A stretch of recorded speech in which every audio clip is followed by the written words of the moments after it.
Hello and welcome to my channel. आज इस video में हम देखेंगे कि सेलेनियम ऑटोमेशन सेटअप कैसे किया जाता है और किन किन सॉफ्टवेयर्स की हमें यहाँ पे ज़रूरत रहती है। तो देखते हैं कौन कौन से सॉफ्टवेयर से हमें यहाँ ज़रूरत रहेगी। सबसे पहला सॉफ्टवेयर हमें जो चाहिए रहेगा वो रहेगा JDK, Java development kit. Second is eclipse IDE। Eclipse IDE के अंदर हम अपना सारा ऑटोमेशन स्क्रिप्ट लिखेंगे, जिसके लिए हमको सेलेनियम जार्स और टेस्टng जार्स की ज़रूरत पड़ेगी। तो देखते हैं step by step process configuration का। सबसे पहले हमें यहाँ पे जावा की ज़रूरत पड़ेगी और एनवायरमेंटल वेरिएबल हमें अपने सिस्टम में सेट करना रहेगा। तो आप अपने ब्राउज़र पे जाइए। मेरा ब्राउज़र यहाँ पे क्रोम है, तो I will go to Chrome.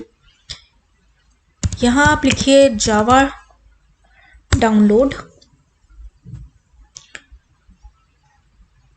Second वाला लिंक जो आपको दिख रहा है यहाँ पे इनकी ऑफिशियल वेबसाइट है Java downloads. Go to that.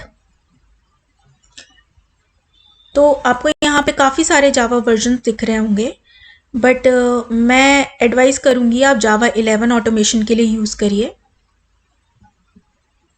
आप अपने ऑपरेटिंग सिस्टम के हिसाब से यहाँ JDK डाउनलोड कर सकते हैं। मेरा 64 बिट का है, तो मैं यहाँ 64 इंस्टॉलर डाउनलोड करूँगी। इस लिंक पे क्लिक कर दीजिए सिंपली। यहाँ I reviewed and accept prompt आएगा, चेक करिए। डाउनलोड JDK पे क्लिक कर दीजिए, आपका डाउनलोड स्टार्ट हो जाएगा। मैं यहाँ डाउनलोड रोक रही हूँ बिकॉज मेरा ऑलरेडी डाउनलोडेड है जावा। तो जब आपका JDK यहाँ डाउनलोड हो जाए, आपको सिंपली उसको इंस्टॉल करना है। जैसे ही आप इंस्टॉल करेंगे, आपके C ड्राइव के अंदर प्रोग्राम फाइल्स में एक फोल्डर क्रिएट हो जाएगा जिसका नाम रहेगा जावा। जिसके आप अंदर जाएंगे तो आपको आपका JDK जो आपने इंस्टॉल करा है वो दिखेगा। मेरा यहाँ पे काफ़ी सारे वर्जन्स दिख रहे हैं बिकॉज डिफरेंट सॉफ्टवेयर्स के लिए डिफरेंट वर्जन्स चाहिए रहते हैं। मैं यूज़ करती हूँ। तो आप JDK 11 में जब जाएंगे तो आपको काफ़ी सारे फोल्डर्स यहाँ दिखेंगे, मतलब आपका ये अभी सक्सेसफुली इंस्टॉल हो चुका है। सेकेंड स्टेप है हमारा एनवायरमेंटल वेरिएबल सेटअप करना। जिसके लिए हमें कंट्रोल पैनल में जाना रहेगा। सिस्टम एंड सिक्योरिटी के अंदर जाइए। यहाँ आपको एक और फोल्डर दिखेगा सिस्टम, इसके अंदर जाइए। यहाँ पे रिलेटेड लिंक्स के अंदर एडवांस सिस्टम सेटिंग्स लिंक पे क्लिक करिए। इस सिस्टम प्रॉपर्टीज़ में एनवायरमेंटल वेरिएबल पे क्लिक करिए। यहाँ पे आपको सिस्टम वेरिएबल दिख रहा होगा जावा होम, बट जब इनिशियली आप इधर आएंगे आपको ये वेरिएबल नहीं दिखेगा, तो जिसके लिए आपको ये वेरिएबल क्रिएट करना रहेगा। So let me tell you how to create that. New पे क्लिक करिए। सारा कैप्स में लिखना पड़ेगा Java home, sorry Java home, right. अब इसका हमें वेरिएबल वैल्यू देनी है। यहाँ वेरिएबल वैल्यू क्या आएगी, जो आपने जावा इंस्टॉल करा था उसके अंदर जब आप जाएंगे उस फोल्डर के अंदर, तो वहाँ का जो एड्रेस है वो आप कॉपी कर लीजिए। वही इस वेरिएबल वैल्यू की वैल्यू रहेगी, इधर वैल्यू रहेगी, आप पेस्ट कर दीजिए एंड देन ओके पे क्लिक करिए। मेरा ऑलरेडी है तो I am not clicking on okay. तो आपका जावा होम जो वेरिएबल है वो सेट हो गया है। सेकंड हमें सेट करना पड़ता है पाथ वेरिएबल। तो ये पाथ वेरिएबल ऑलरेडी रहता है यहाँ पे, तो आपको इसको क्रिएट करने की ज़रूरत नहीं है। तो सिंपली आप एडिट करिए।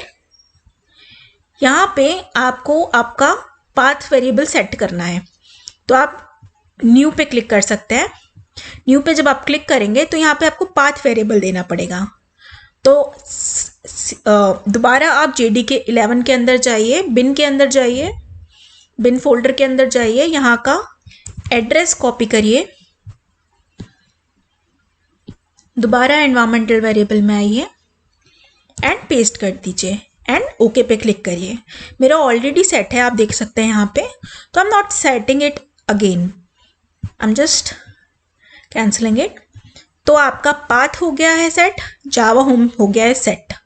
ओके, अब ये दो चीज़ तो सेट हो चुकी है, लेकिन कंफर्मेशन कैसे हो हमारा जावा हो चुका है, हमारा डाउनलोड इंस्टॉल एंड आराम से एनवायरमेंटल वेरिएबल सेट हो चुका है। तो इसके लिए आप कमांड प्रॉम्प्ट पे जाइए, जस्ट सर्च पे कमांड cmd लिखिए, आपका कमांड प्रॉम्प्ट आ जाएगा। अभी यहाँ पे एक कमांड लिखना है, Java space hyphen version, enter कर दीजिए। आपका जावा वर्जन जो इंस्टॉल हो चुका है वो आपको दिख जाएगा यहाँ पे 11.0.21, राइट। इसके बाद अब हमें सेकंड सॉफ्टवेयर जो चाहिए वो है एक्लिप्स IDE। तो इसके लिए आप एक्लिप्स IDE डाउनलोड करिए। फर्स्ट लिंक जो दिख रहा है उस पर क्लिक कर दीजिए।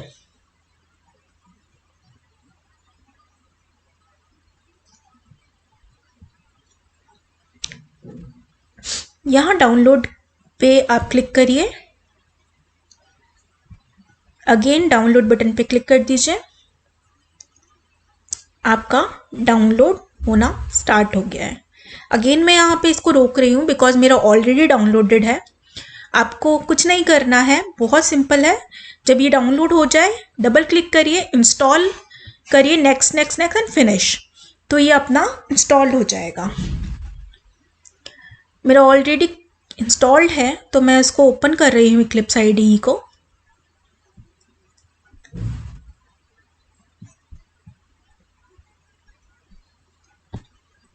ऑलराइट, तो अब हमारा बाकी का बचा हुआ पार्ट क्या रह गया है। अब हमको सेलेनियम जार्स एंड टेस्टएनजी जार्स यहाँ पे इंपोर्ट करने हैं।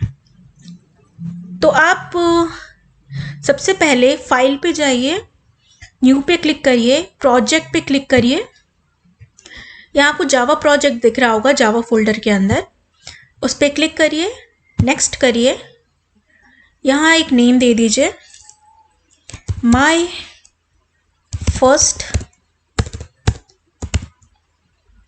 सेलेनियम,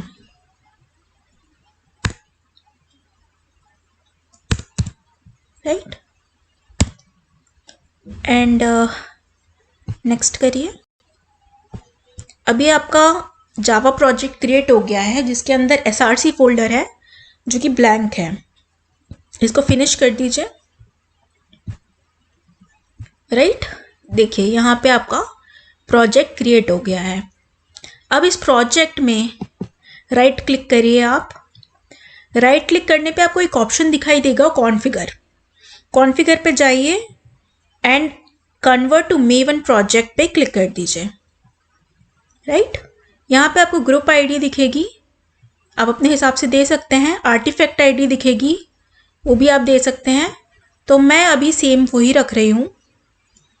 तो Maven क्या होता है, Maven रिपॉजिटरी रहती है जिसमें सेंट्रल रिपॉजिटरी रहती है जहाँ पे जावा बेस्ड प्रोजेक्ट के लिए जितनी भी उसमें चीज़ें हमें यूज़ करते हैं वो सेंट्रल रिपॉजिटरी में जाके सेव हो जाती हैं। तो आप फिनिश पे क्लिक कर दीजिए, राइट। जैसे ही आप फिनिश पे क्लिक करेंगे आपको एक फाइल दिखेगी यहाँ पे pom.xml। अब देखिए यहाँ का स्ट्रक्चर pom.xml का, आपको XML का दिख रहा होगा स्ट्रक्चर यहाँ पे। तो अब हमें क्या करना है, ये जो आपको टैग दिख रहा है वर्जन, इस वर्जन टैग के अंदर जाइए। एक टैग हमको और चाहिए वर्जन के अंदर जिसको हम कहते हैं डिपेंडेंसीज, राइट। ये टैग हमने यहाँ पे बना लिया। अब हम जाएंगे क्रोम पर दोबारा, यहाँ पे MVN रिपॉजिटरी पर क्लिक कर दीजिए, राइट। फर्स्ट जो आपको लिंक दिख रहा है वो ही हमें यूज़ करना है। क्लिक करिए, यहाँ पे काफ़ी सारे वर्जन्स आ चुके हैं अभी सेलेनियम के, तो लेटेस्ट वर्जन को ही लेकर चलते हैं। क्लिक करिए उस पर,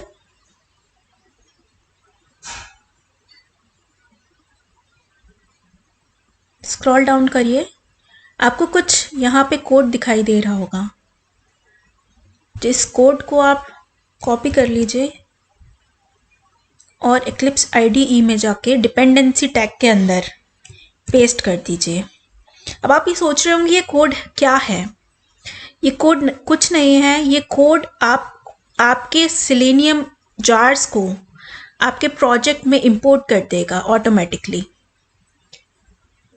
ओके, तो हमें एक्सटर्नली जाके बिल्ड कॉन्फ़िगरेशन में जाके इंपोर्ट नहीं करने पड़ेंगे हमारे जार्स। तो ये भी एक तरीका है। आप pom.xml में जाकर डिपेंडेंसी के अंदर जाकर अपना ये एक कोड को सिंपली ये कोड को पेस्ट करने से सारे जार आपके प्रोजेक्ट्स में आ जाएंगे। Simply this is Selenium jars.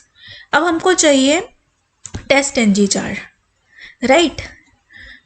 Simply यहाँ पे टाइप करिए टेस्ट एनजी।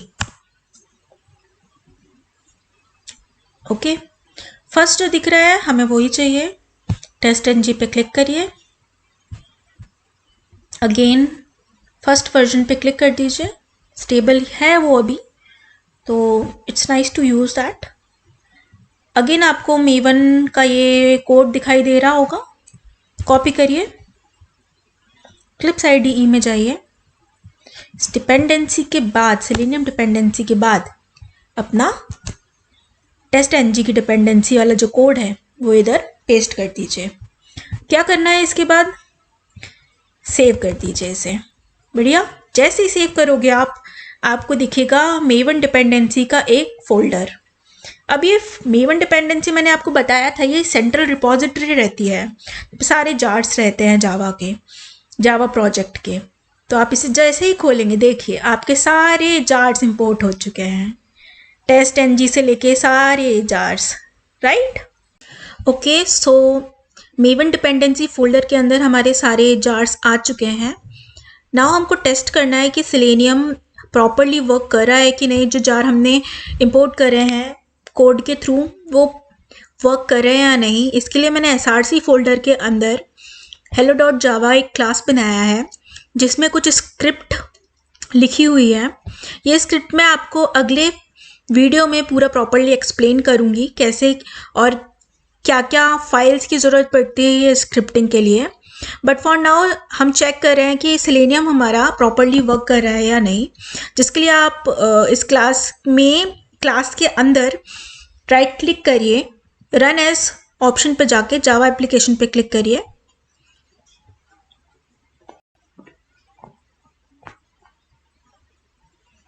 ओके, सो हमारा कोड प्रॉपरली वर्क कर रहा है, सेलेनियम बराबर से इंस्टॉल्ड हो गया है, एवरीथिंग इज गोइंग गुड।